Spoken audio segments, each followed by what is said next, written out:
l'OAV et je vais lui laisser une chance, tu vois. Je vais lui laisser une chance de me dire Gonzalo, tu vois Fairy Tail, c'est pas que du fanservice, c'est pas que du cul, c'est aussi des histoires drôles, sympathiques et même prenantes. On va voir ça. やっぱエロい。ちょっと残念。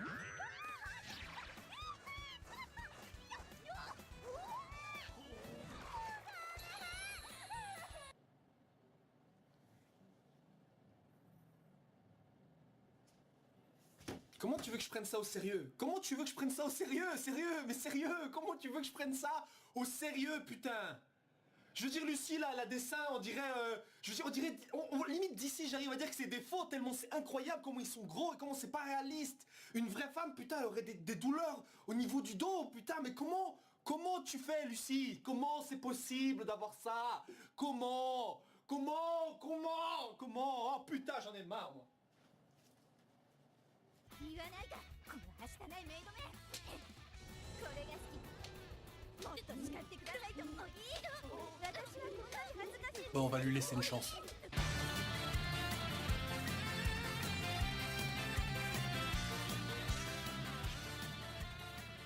Yo tout le monde, aujourd'hui nous nous retrouvons donc pour une nouvelle vidéo de Fairy Tail. Et ça fait un petit moment donc qu'on n'a pas reparlé de l'animé de Fairy Tail, puisqu'ici donc il s'agit bien d'un OAV qui était sorti avec le dernier tome en date. Et puis je voulais vous dire un truc, c'est que je suis franchement satisfait et en même temps assez...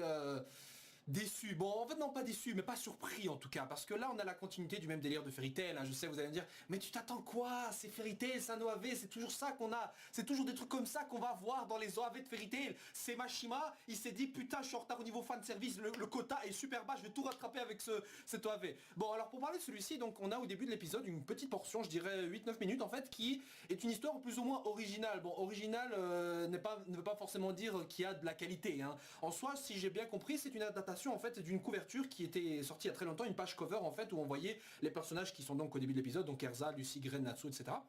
Qui sont donc dans la jungle, voilà, et c'était la page cover qu'on avait, il n'y avait pas vraiment d'histoire derrière, on savait juste qu'ils se trouvaient là, dans une jungle quoi, c'était juste pour le fun. Et en fait ici justement, avec cette OAV, cette page cover a été adaptée, en fait intégrée à l'histoire, qui est celle en gros du pari qu'il y avait donc entre la team A et la team B de Fairy Tail lors des grands jeux magiques. En gros, la team qui perdait avait un gage, il devait faire il devait faire donc... ce que voulait l'autre team en quelque sorte. Au début de l'épisode on voit au final que c'est la team de Erza qui a donc perdu et qui doit donc faire tout ce que désire la team de Laxus. Voilà, et c'est plus ou moins ça ce qui se passe. Et donc Laxus, on voit la team rechercher une pierre qui au final servira à réchauffer un jacuzzi. Bon, vous voyez l'idée un peu débile. Bon alors première constatation en globalité avec cet épisode, c'est déjà que les couleurs sont devenues plus joyeuses. Oui, et ça me fait extrêmement plaisir. Et croyez-le, j'étais un peu désarçonné, j'étais là, wow, attends, c'est différent, c'est bizarre la Fairy Tail, c'est un peu trop... Limite, tu vois, j'allais limite remettre les couleurs comme avant, tu vois. C'est-à-dire les couleurs un peu fades comme ça. Mais non, au final, je suis très satisfait de voir que... on a les couleurs qu'on avait au début de l'arc des grands jeux magiques et ça me plaît, je trouve beaucoup mieux comme ça l'histoire, ça lui donne un côté un peu plus joyeux, un peu plus vivant. Là où l'arc Tartaros qui avait justement ces couleurs un peu, voilà, un peu fades, bah, avait donné un côté très sombre et un peu triste à l'histoire. J'imagine que c'était aussi le but, ou alors c'était une question de censure, ou enfin je sais pas trop exactement, mais quoi qu'il en soit je suis content de voir les couleurs comme ça. Bon en même temps vous allez me dire il n'y a pas de sang dans cet épisode, c'est un peu normal donc de remettre des couleurs aussi joyeuses. Bref ça c'est déjà un bon point. Au niveau de l'animation j'ai trouvé ça assez...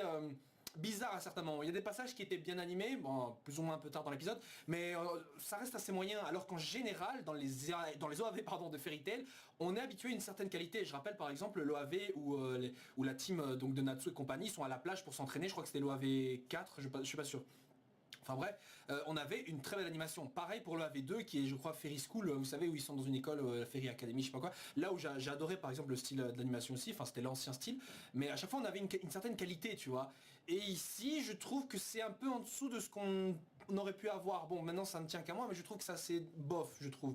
Bah bon soit c'est un détail puisque de toute façon c'est pas non plus l'OAV qui m'intéresse le plus. Bref, ensuite pour le reste de l'histoire voilà c'est donc des petites scènes par-ci par-là où Erza est aux prises avec Mira Jane en mode sadomaso, voilà bon... C'est pas non plus le genre de scène qui te fait réfléchir quoi, quoique je me dis putain mais plus personne dans la ville doit respecter Erza, hein. Je veux dire Magnolia, tout le monde est au courant dans cette ville que Erza c'est la tepu de la cité hein. Ah mais c'est sûr, je veux dire, tu t'imagines, t'as une pote, on lui fait ça en plein dans la rue, et après tu veux qu'on te respecte, qu'on t'appelle Titania, mais putain c'est Putania, ouais sérieux, parce que là, la meuf elle est humiliée mais violemment quoi. Bref pour Natsu Elfman, voilà c'était un peu redondant, le running gag, voilà bon c'était assez chiant en soi, on s'en fout un peu aussi. Après, t'avais Grey ou Juvia, c'était des passages plus ou moins assez drôles, même en fait, plus ou moins assez drôles, surtout le coup du verre d'eau de Juvia, qui je trouve justement, c'est à peine maintenant qu'elle se rend compte, et je me dis, putain, est-ce que tu pourrais boire Juvia, elle pourrait genre exploser ton corps comme elle l'a fait avec Kiss dans l'arc de Tartaros, ce serait assez dingue d'imaginer ça, mais bon, voilà. Donc c'est des passages, voilà, c'est en gros rien de vraiment neuf. Hein, je pense surtout que ce doit faire plaisir aux fans de l'anime qui ont besoin de leur dose. Et là, ils ont vraiment leur dose. Il y a des petites scènes par-ci par-là qui ont été rajoutées, notamment avec Gagil et Lévi, où justement Lévi devait jouer avec Lucie un peu la bimbo comme ça pendant que Gagil faisait un petit concert, et après t'as une scène où les deux voilà se retrouvent et t'as des mecs qui sont en train de parler à Lévi. Bref, des scènes Galévi, donc des scènes de couple Gagil Lévi, hein, qu'on a en masse ici, qui font plaisir, et l'auteur je pense aime bien, bon il a forcément donné son aval pour ce genre de truc, mais voilà, je pense pas qu'il est totalement contre ce genre de truc. Donc personnellement pour moi ça ne me dérange pas non plus, et puis c'est assez drôle à voir. Enfin, si je dois dire que je suis fan d'un couple, je vais pas non plus dire que je suis un extrême fan, mais je dirais que Gagil et Lévi c'est ceux qui me plaisent le plus, parce que ça me rappelle Vegeta, pardon, Vegeta et Bulma, mais voilà, c'est un détail. Bon, après l'épisode se termine, voilà, au niveau de la musique rien de vraiment incroyable non plus, c'est les mêmes qu'on avait. L'opening, j'imagine qu'on a de ce OAV va être celui qui va être utilisé pour les OAV suivants, parce qu'on a deux autres qui sont annoncés. Un autre OAV avec Natsu et Mavis, qui est une adaptation d'une histoire de 12 pages ou d'un chapitre entier, je sais plus du tout. En fait, c'est un chapitre spécial où on voyait donc Mavis, qui est en forme de fantôme, hein, qui allait dans les bains avec Natsu, Lucie et compagnie, mais justement disait ne pas ressentir assez la chaleur. Et elle ressentait déjà un truc, ce que je trouvais déjà assez bizarre vu que c'est un fantôme, mais soit. Et Natsu justement s'est mis dans l'idée de réchauffer l'eau pour aider Mavis à ressentir quelque chose. Et là, il y a une sorte de défi entre les deux qui se lance, où Natsu essaie justement de réchauffer l'eau à un point incroyable, tu vois. Bon, ça c'est l'OAV qu'on va avoir. Et ensuite il y a un autre OAV, je crois, qui est prévu vers Noël, enfin vers l'hiver en tout cas, qui est l'adaptation donc du dernier chapitre spécial Noël qu'on a eu, avec Erza, Gagil, compagnie, qui font un jeu tous ensemble bourrés et qui finissent presque à poil, tu vois.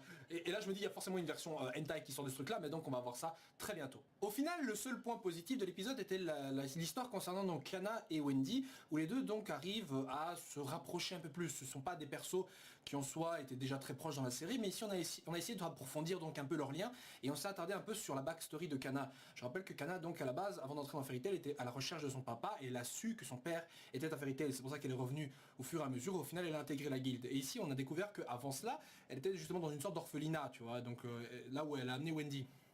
Et donc, on va dire quelques petits détails par rapport à son histoire. Rien de vraiment super incroyable en gros, mais ça en permet aussi à Wendy de se faire en gros des petits camarades de son âge, parce que c'est vrai que dans la guilde en soi, à part Roméo, c'est la seule, on va dire, jeune Dragon Slayer, et ça m'a fait penser à un truc, c'est que dans le futur, Wendy vraisemblablement sera la meuf la plus puissante de la guilde. Je veux dire, à l'heure actuelle, à son âge, mais enfin, je pense qu'elle est un peu plus jeune que les autres.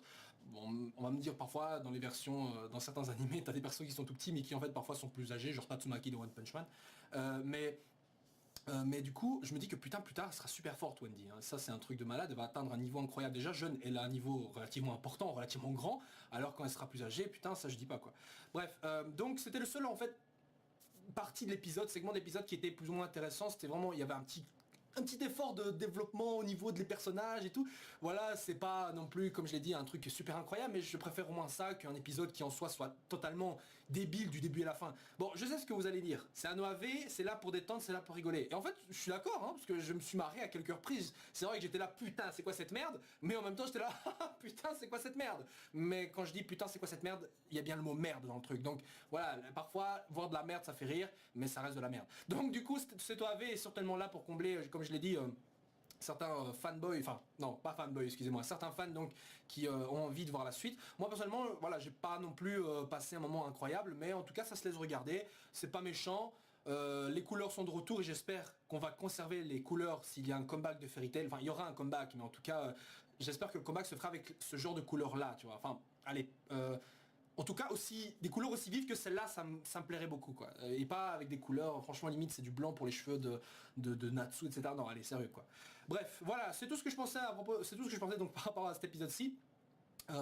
Dites-moi ce que vous en pensez, vous personnellement, de cet épisode. Est-ce que vous l'avez trouvé acceptable, drôle, chiant, ennuyant? Voilà, tous les avis sont dans la nature, bien sûr, et personne n'est là pour dire que vous avez un avis de merde, mais c'est très intéressant en fait d'évaluer chacun ce que vous pensez en soi de cet OAV. Est-ce que vous le trouvez même en fait inférieur aux autres? Quel est même votre OAV préféré? Est-ce que c'est celui où ils sont dans Fairy Hills, dans la Fairy Academia, quand ils sont à la plage, ou même le crossover entre Rave, le précédent manga de Mashima, et Fairy Tail? Voilà, dites-moi ce que vous en pensez. Et on se retrouve donc pour pour le prochain OAV de Fairy Tail, j'imagine dont on fera obligatoirement la review. Voilà, sur ce les gens, ciao ciao, et passez d'agréables vacances bientôt, parce que j'ai pas envie de dire le mot qui commence par exa et finit par main.